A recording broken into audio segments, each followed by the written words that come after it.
Assalamualaikum warahmatullahi wabarakatuh. Saya Lira Ayu Sepia dari kelas 12 RPLB absen 22. Di sini saya akan menjelaskan mengenai DBMS, DDL, dan DML.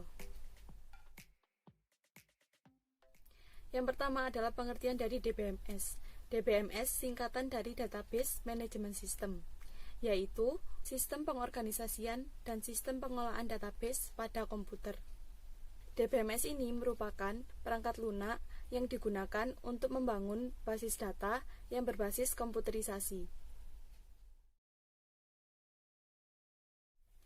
Contoh dari DBMS yaitu ada PostgreSQL, MySQL, MariaDB, Microsoft SQL Server, MongoDB, dan Oracle Database. Selanjutnya pengertian dari SAM.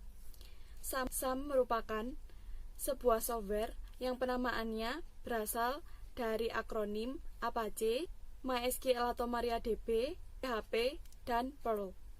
Sedangkan untuk huruf X yang ada pada awal kata berasal dari istilah cross-platform, yang artinya sebagai simbol bahwa aplikasi itu bisa dijalankan pada 4 sistem operasi.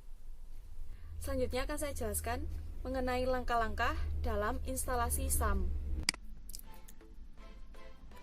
Langkah yang pertama yaitu pengunduhan aplikasi SAM. Siapkan file SAM terlebih dahulu dengan cara mengunduh lewat web Apache Friends. Ini adalah halaman download SAM. Selanjutnya, lakukan instalasi setelah selesai mengunduh aplikasinya. Selama proses instalasi, mungkin akan muncul pesan yang menanyakan apakah Anda yakin akan menginstalnya. Silakan tekan yes untuk melanjutkan instalasi.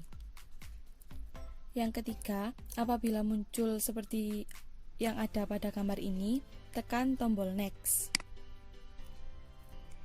Yang keempat, selanjutnya akan muncul pilihan mengenai komponen mana dari SAM yang ingin dan tidak ingin diinstal.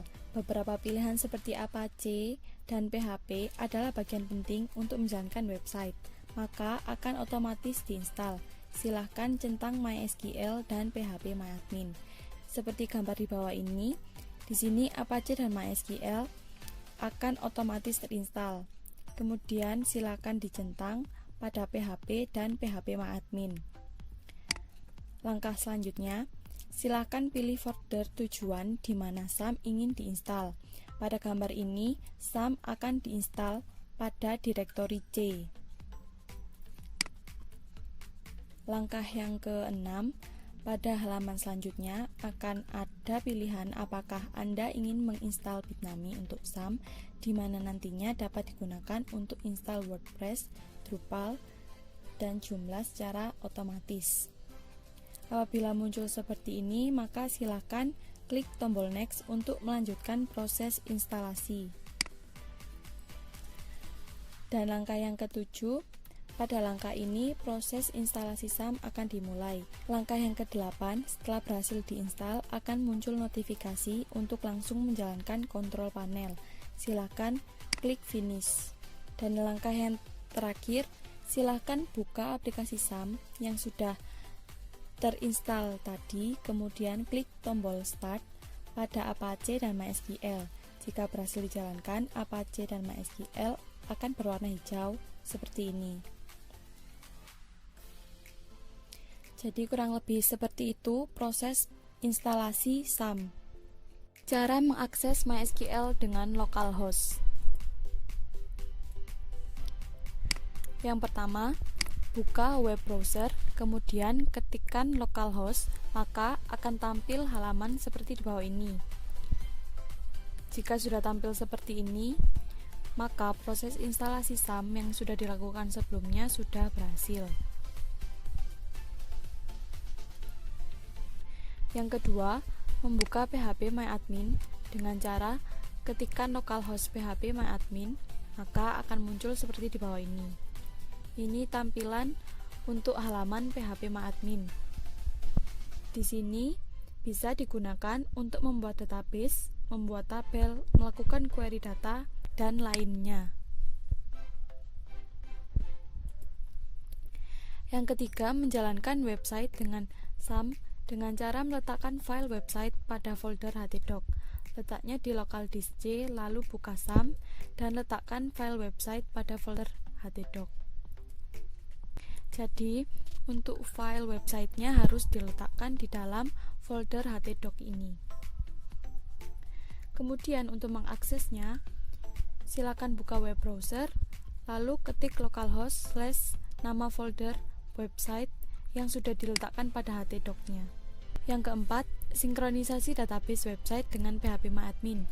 Biasanya, sinkronisasi ini terdapat di dalam skrip PHP yang mengatur database, seperti database.php, koneksi.php, config.php, dan lain-lain.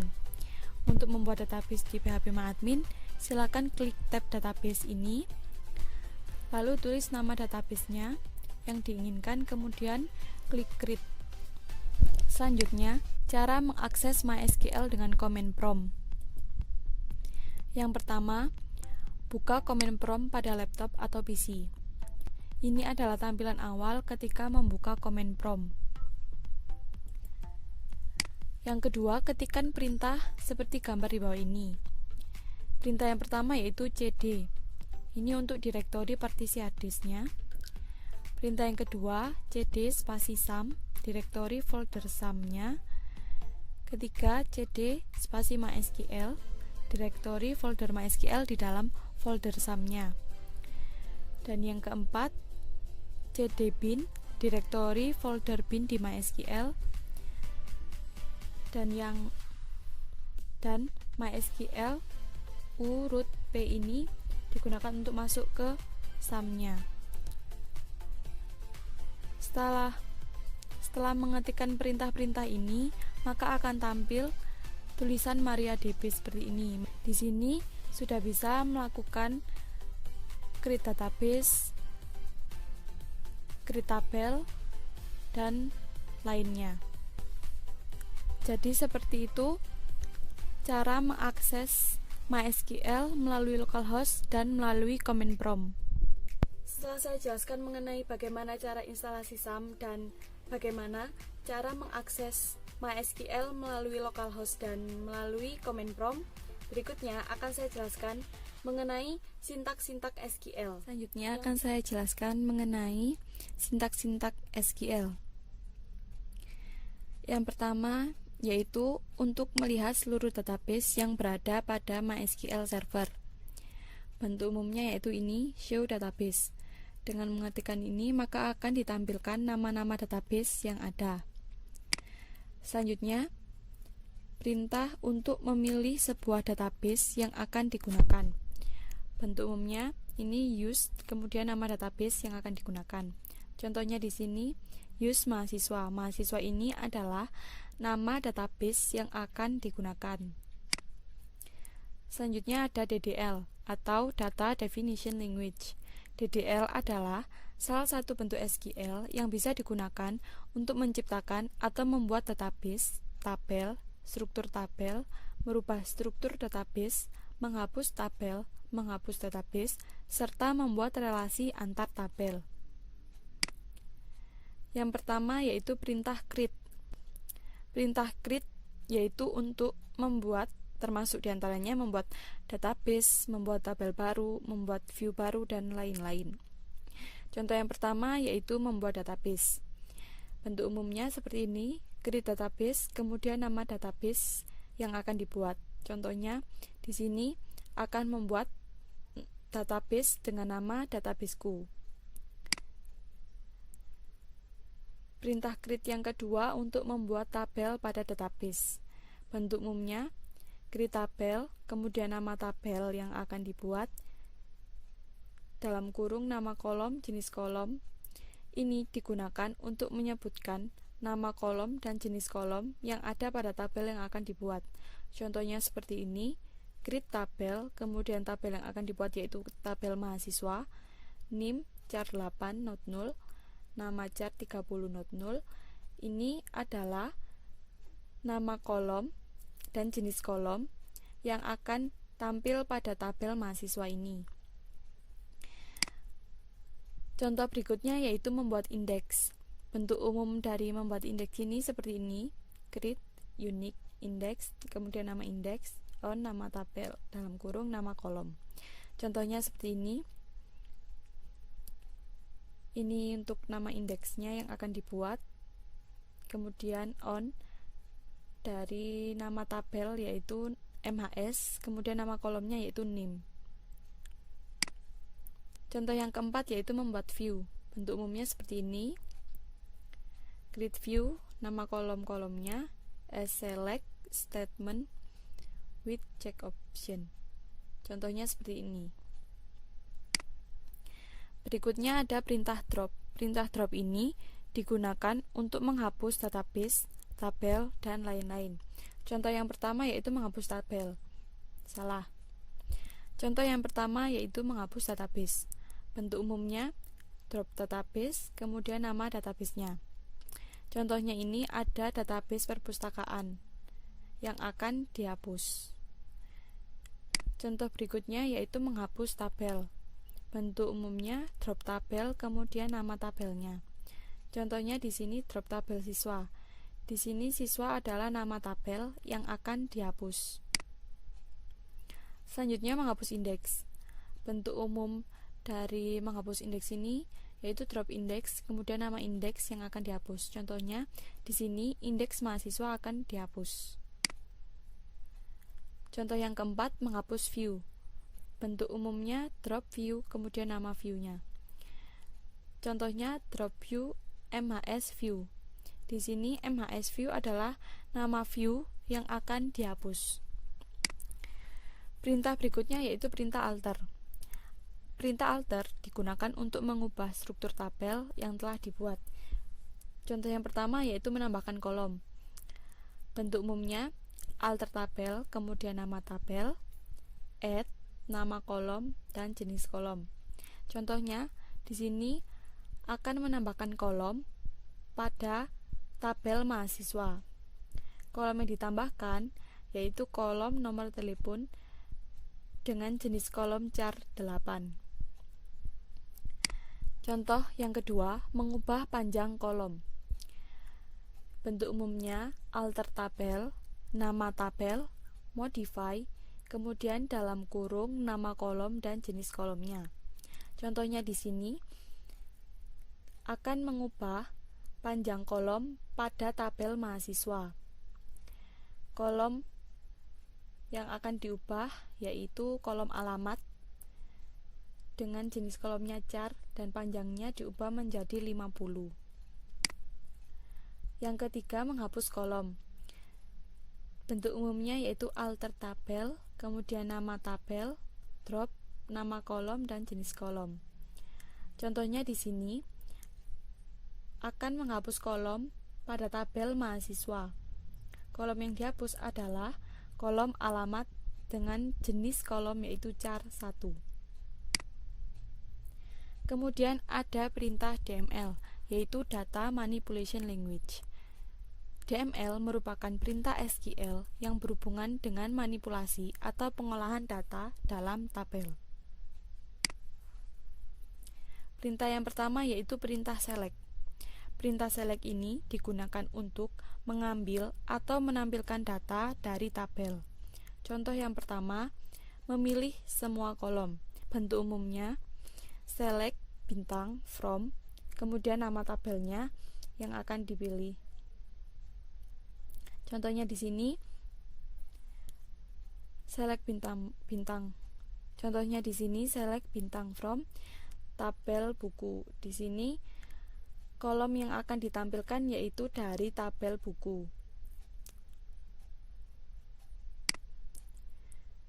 Contoh yang kedua yaitu memilih kolom tertentu. Bentuk umumnya select nama kolom, kemudian from nama tabelnya. Contohnya di sini ada select, kemudian nama kolomnya yaitu ada judul, penulis, penerbit, dari nama tabelnya yaitu tabel buku. Yang ketiga, memilih baris berdasarkan kriteria tertentu. Bentuk umumnya select bintang from nama tabel, where, kemudian dalam kurung kriteria. Contohnya di sini, select bintang from, tabel buku, ini nama tabelnya, where harga lebih dari sama dengan 50.000. Jadi di sini akan memilih baris berdasarkan kriteria harga lebih dari 50.000. Contoh yang keempat, memilih semua kolom dan diurutkan berdasarkan satu atau dua kolom. Bentuk umumnya, select bintang from, nama tabel, order by, kemudian nama kolom, ASC. Di sini ASC sifatnya opsional, jadi boleh ditulis, boleh tidak ditulis. Di sini contohnya, select bintang from, nama tabelnya yaitu tabel buku, kemudian order by, harga ini adalah nama kolomnya. Perintah yang berikutnya yaitu perintah insert. Insert di sini digunakan untuk menyisipkan atau memasukkan data baru dalam tabel. Contoh yang pertama, menambahkan baris pada tabel.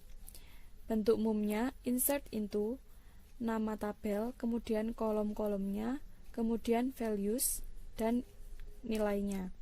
Contohnya, insert into, ini nama tabelnya yaitu TB buku, kemudian nama kolom-kolomnya ada KD buku, judul, penulis, dan harga, values, kemudian nilai-nilainya. Ada BK01, ini nilai dari kolom yang pertama yaitu KD buku ini. Kemudian basis data, ini judul dari bukunya. Kemudian Dian Ambar ini dari kolom penulis. 50.000 ini dari kolom harga.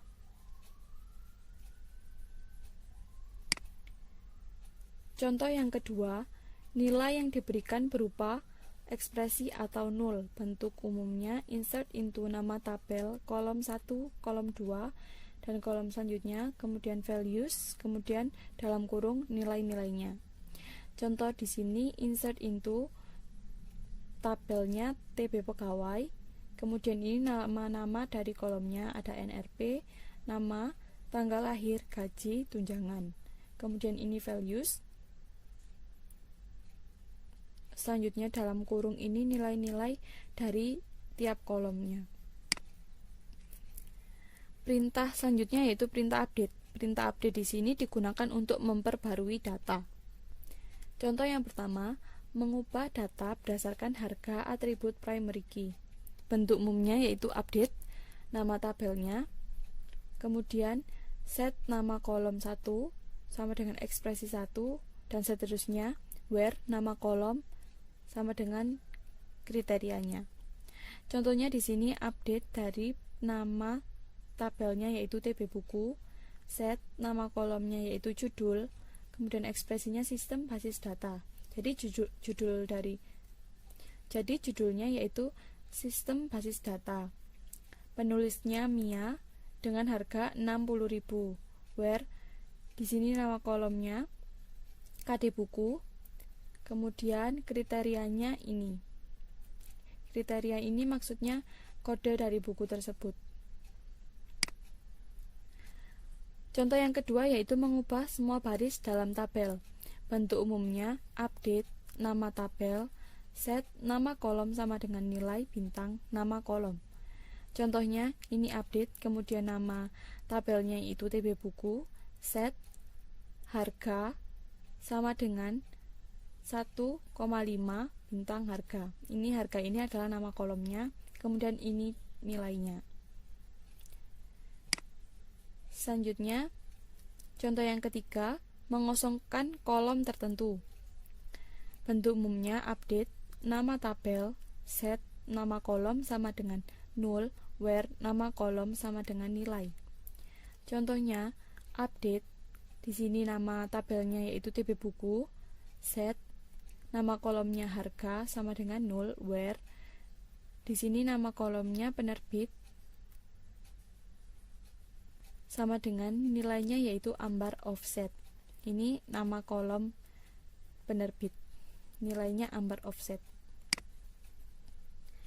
Perintah selanjutnya yaitu perintah delete. Perintah delete ini digunakan untuk menghapus data. Contoh yang pertama, menghapus suatu kolom dengan kriteria tertentu. Bentuk umumnya delete from, nama tabelnya, where, kemudian kriterianya. Contohnya di sini delete from, nama tabelnya yaitu TB buku, where kriterianya KD buku BK01. Jadi di sini akan menghapus kolom dengan kriteria KD bukunya yaitu BK01 pada tabel buku. Contoh yang kedua, menghapus semua baris. Bentuk umumnya delete from, kemudian nama tabelnya. Contohnya delete from tabel buku. Jadi kurang lebih seperti itu sintak-sintak pada SQL yang bisa saya jelaskan. Selanjutnya, saya akan menunjukkan cara penggunaan sintak SQL. Pertama-tama, kita harus mengakses MySQL-nya terlebih dahulu sesuai dengan yang saya jelaskan sebelumnya.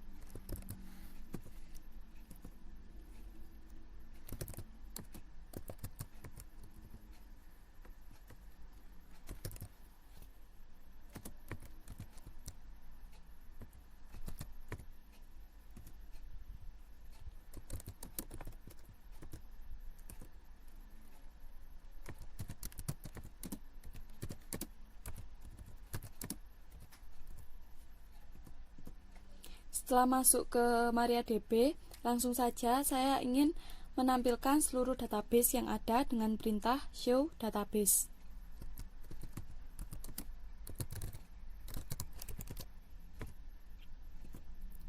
Di sini sudah ada beberapa database yang ditampilkan.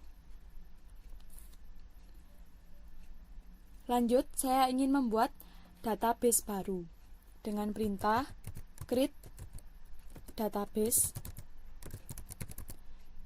kemudian nama databasenya, misal database sekolah,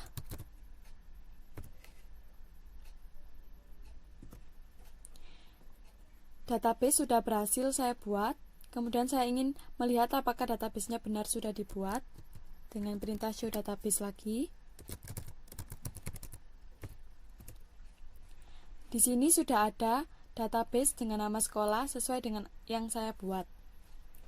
Kemudian saya ingin menggunakan database sekolah ini dengan perintah use, kemudian nama databasenya yaitu sekolah. Nah, di sini database sudah berubah menjadi database sekolah sesuai dengan nama yang sudah dibuat.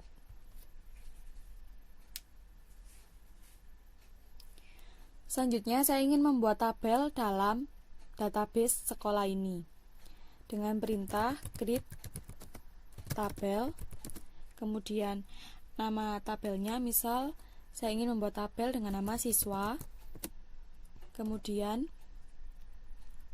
kolom-kolom yang terdapat di tabel siswa ini harus dituliskan, misal kolom NIS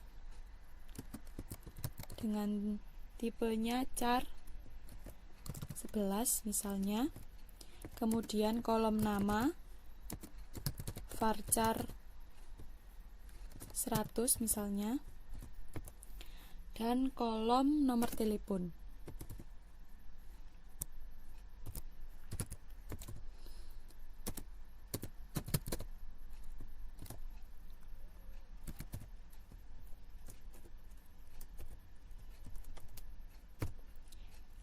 Langsung saja saya enter. Di sini sudah terdapat tulisan query OK, jadi tabel siswa sudah berhasil dibuat. Kemudian saya ingin melihat tabelnya dengan menuliskan dash, terus nama tabelnya, tabel siswa. Di sini ditampilkan nama kolom-kolomnya, yaitu ada kolom NIS dengan tipe char 11, kolom nama dengan varchar 100, dan kolom nomor telepon dengan char 20.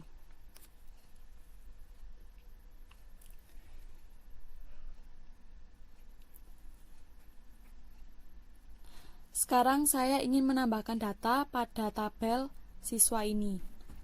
dengan perintah insert into, kemudian nama tabelnya yaitu tabel siswa, kemudian kolom-kolom yang ada pada tabel. Yang pertama ada kolom NIS, kemudian kolom nama, dan kolom nomor telepon. Values, kemudian isikan nilai pada tiap kolomnya. Misal pada kolom NIS saya ingin mengisikan nilai, misalkan ini nilai untuk NIS-nya, kemudian namanya, dan yang terakhir nomor telepon. Misal seperti ini, kemudian titik koma, enter. Nah, ini data sudah berhasil ditambahkan pada tabel siswa.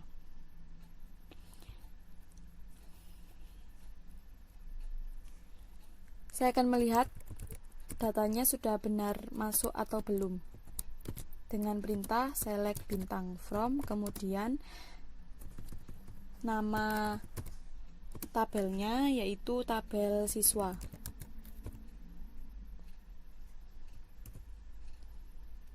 Nah, di sini sudah ada datanya yaitu NIS, nama dan nomor telepon sudah ada datanya sesuai dengan yang saya isikan sebelumnya.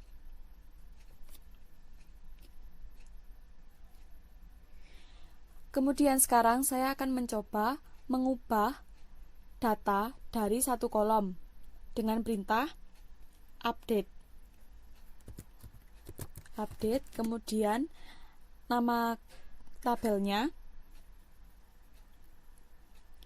kemudian nama tabelnya yaitu tabel siswa, set, kemudian nama kolom yang ingin diubah nilainya atau yang ingin diubah datanya. Misal saya ingin mengubah data pada kolom nomor telepon. Kolomnya bernama nomor telepon, kemudian diisikan dengan data yang baru. Misal nomor teleponnya ini.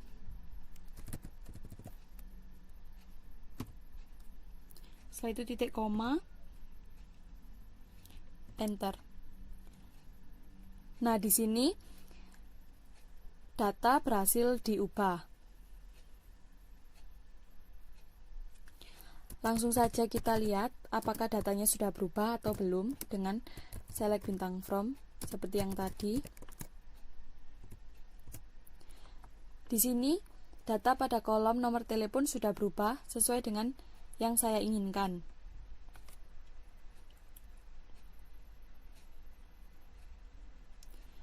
Setelah itu, saya ingin mencoba untuk menambahkan kolom baru pada tabel siswa menggunakan perintah alter tabel. Alter tabel, kemudian nama tabelnya yaitu tabel siswa, add, dalam kurung, di sini ditambahkan nama kolom yang ingin ditambahkan. Misalnya saya ingin menambahkan kolom alamat pada tabel siswa. Ketikkan alamat, kemudian tipe kolomnya, misalkan saya isi varchar 50, titik koma. Setelah itu di enter, maka kolom alamat berhasil ditambahkan pada tabel siswa. Sekarang dilihat lagi apakah kolomnya sudah bertambah atau belum.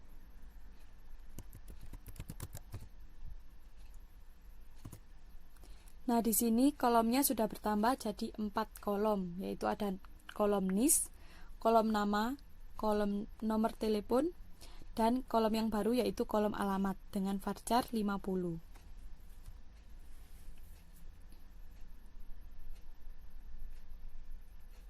Sekarang saya ingin menambahkan data pada tabel siswa lagi dengan menggunakan insert into seperti yang tadi, seperti yang sebelumnya. Nama tabelnya tabel siswa, kemudian kolom-kolomnya ada kolom NIS, nama, nomor telepon, dan kolom yang baru yaitu kolom alamat. Kemudian values dalam kurung diisikan nilai tiap kolomnya.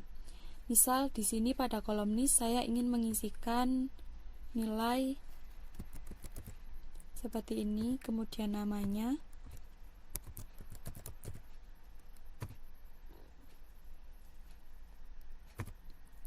setelah nama, nomor telepon,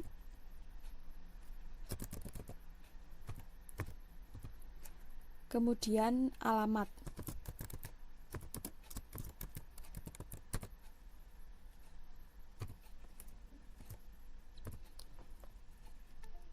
Dicek lagi apakah semuanya sudah terisi, NIS, nama, nomor telepon, dan alamat.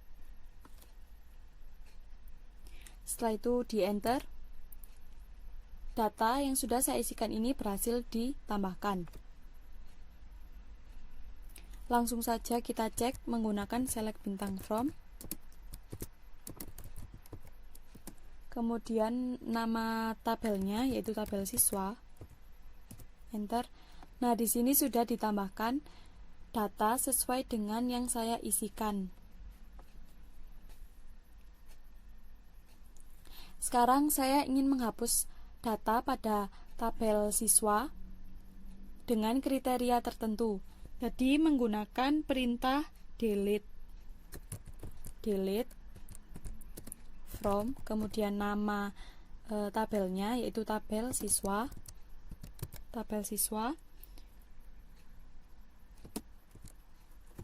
where, kemudian nama kolomnya, misal saya menggunakan kolom NIS sebagai kriterianya, kemudian diisikan nilai NIS-nya. Misal NIS yang ingin saya hapus, NIS yang ini, titik koma, langsung di enter. Query OK, jadi data berhasil dihapus. Sekarang kita lihat lagi dengan select bintang from.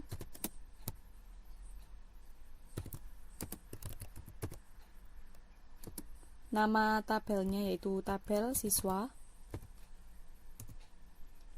Nah, di sini sisa satu data, yaitu data yang baru tadi.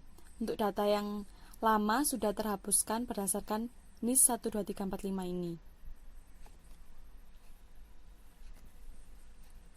Sekarang saya akan mencoba menghapus tabel siswa yang sudah saya buat ini dengan menggunakan perintah drop tabel. Drop tabel, kemudian nama tabelnya yaitu tabel siswa, titik koma. Kita enter, dan tabel berhasil dihapus. Sekarang kita lihat apakah tabelnya benar sudah terhapus dengan menggunakan show tables. Nah, di sini sudah tertulis empty set, jadi tabelnya sudah tidak ada. Jadi kurang lebih seperti itu contoh penggunaan sintak SQL menggunakan command prompt. Jadi kurang lebih seperti itu penjelasan saya mengenai DBMS, DDL, DML, kemudian juga aplikasi SAM. Kurang lebihnya saya mohon maaf. Terima kasih. Wassalamualaikum warahmatullahi wabarakatuh.